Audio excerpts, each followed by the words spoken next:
Bueno, eskubide hauek garatzeko azkenean lantegi batzuetatik egin duguna eta garatu duguna da, bueno, eraiki akademia adaptada antzeko bat, ezta? Eta hor bertan egin duguna da metodologia desberdinak diseinatu, metodologia desberdinak garatu, adaptazio pilo egin metodologia guzti horietan,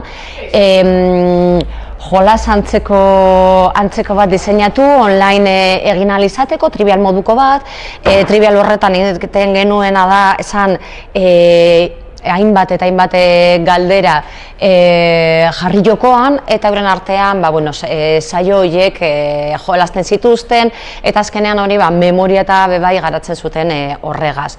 Horretaz aparte, tutorizazio oso pertsonala bebai egin dugu, eta azkenean garrantzitsuena da, ikuspunta edo foko hori garrantzizkoena pertsonan jarri eta pertsona horren arabera metodologia bat diseinatu edo garatu.